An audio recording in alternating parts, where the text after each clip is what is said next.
My name is Daniel, and in the winter of 2020, I spent Christmas alone. It wasn't dramatic, and it wasn't some tragic situation. It was just how things worked out that year. My parents were out of province, my friends were tied up with their own families, and after a rough breakup earlier that fall, I didn't really feel like explaining myself to anyone anyway. So I stayed home. I lived in a small apartment on the edge of the city, nothing fancy. 1 bedroom, narrow living room, a balcony that looked out over a parking lot and a line of bare trees.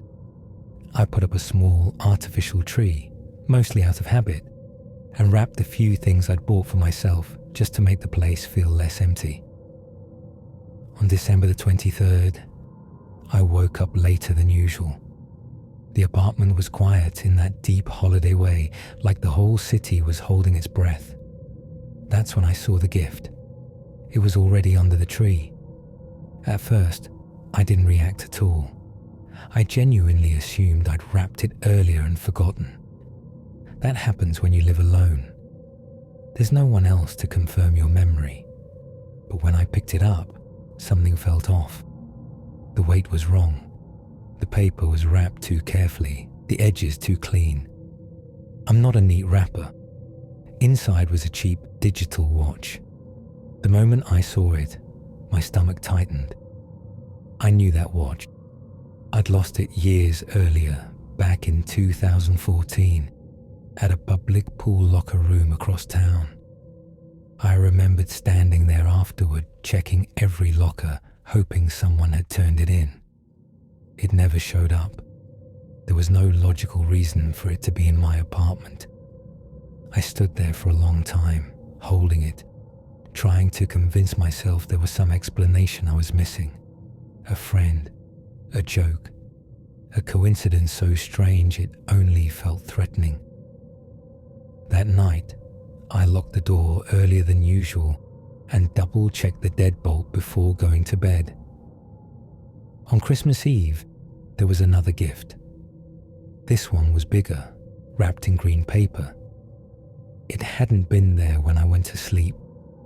I knew that for a fact because I'd stood in the living room the night before, staring at the tree, trying to calm myself down.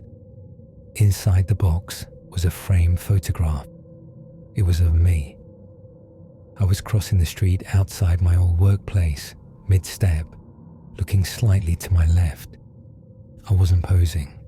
I wasn't aware I was being photographed. The angle was from across the street, low enough that whoever took it would have been watching for a while. The coat I was wearing told me the photo was recent. I searched the apartment after that, every room, every closet. I checked the windows, the balcony door, even the building hallway. Nothing was missing. Nothing was damaged. There were no signs of forced entry, but someone had been inside. That night, I barely slept. Every sound felt louder. The refrigerator cycling on made my heart jump. The wind outside sounded like footsteps in the hallway. On Christmas morning, there was a third gift. No wrapping paper. Just a plain box placed directly in front of the tree, centered, like it was meant to be found immediately. Inside was a key, my spare key, the one I'd hidden in a lockbox outside the building years earlier, back when I first moved in. I'd completely forgotten about it. Never moved it, never changed it. Attached to the key was a small piece of paper. You never moved it. I called the police. They checked the apartment, reviewed the building cameras, talked to the superintendent. No one unfamiliar showed up on the footage. No clear entry. The officer suggested it might be someone I knew. But that was the worst realization of all. Whoever had been leaving the gifts hadn't broken in. They'd always had access. My name is Lauren, and this happened on Christmas Eve in 2018. I was driving home alone after visiting my sister. It was later than planned, but I wasn't worried. I'd driven that highway dozens of times before. Snow had started falling, but nothing heavy enough to slow me down too much.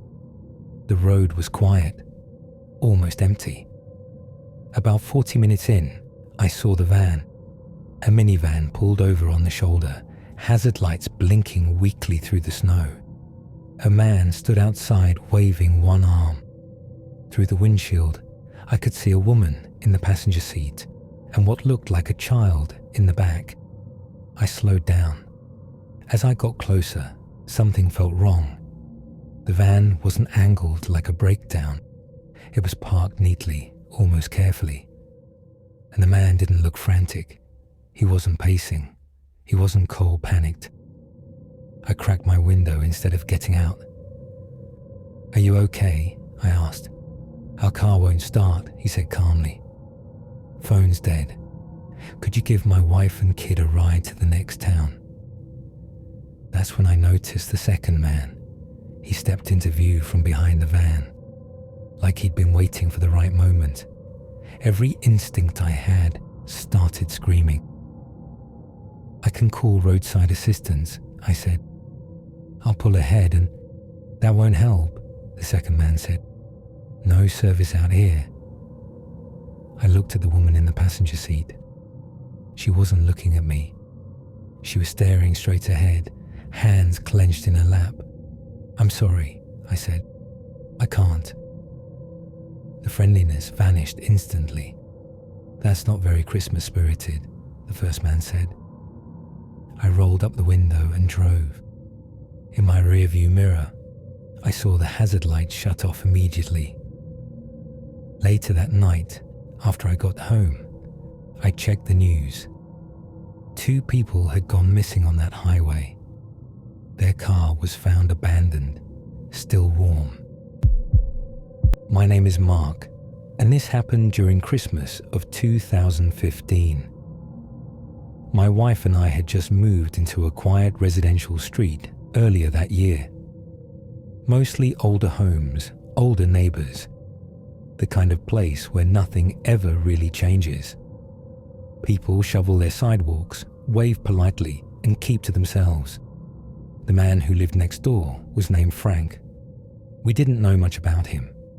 He was in his late 70s, maybe older. Always dressed the same way, even in winter. Dark coat, gloves, knit cap pulled low. He never had visitors. No family we ever saw. No deliveries. No one came or went from his house except him. We waved occasionally, exchanged quick hellos. That was it. Around early December, things started to change. One morning, my wife noticed Christmas lights on Frank's house. White lights, neatly hung along the eaves. A wreath on the door. Nothing flashy, but tasteful. Normal. "That's nice," she said. "Maybe family's coming this year." I agreed. It made sense.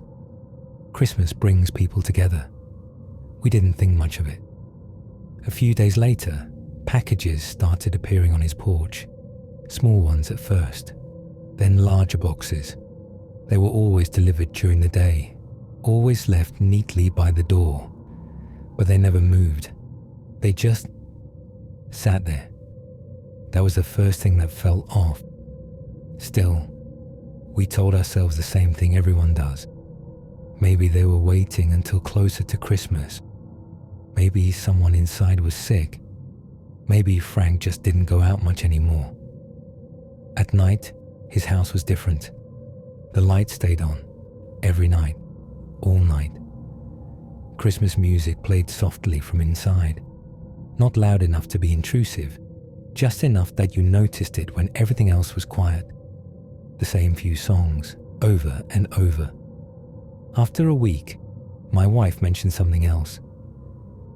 "Have you seen Frank lately?" she asked. I thought about it. I hadn't. Not taking out garbage, not checking the mail, not shoveling. But the snow on his driveway stayed clear, just enough to look maintained, like someone had walked across it, but never driven. We noticed the smell a few days later, It wasn't strong at first, just wrong. Something you catch for a second and then question whether it was real, like spoiled food or stagnant air. It seemed to come and go. I told myself it was probably garbage or a backed up drain. Old houses have problems. Old people have problems. But the music kept playing. The packages stayed. Christmas came closer. On December 23rd, a new detail bothered me more than it should have. The curtains. Frank had always kept them half open, enough to let light in, enough to see the glow of the TV at night. Now they were fully closed, every window. On Christmas Eve, the music played later than usual, past midnight. I stood at the window, looking at his house across the driveway, lights glowing warmly, decorations perfect, everything looking exactly like it should. And that was the problem. It looked staged. Christmas Day came and went. No visitors, no movement, no sound except the same looping music. The packages were still there. By the 27th, the smell was unmistakable. I knocked on his door. No answer. I knocked again, louder. Nothing. The music was still playing inside.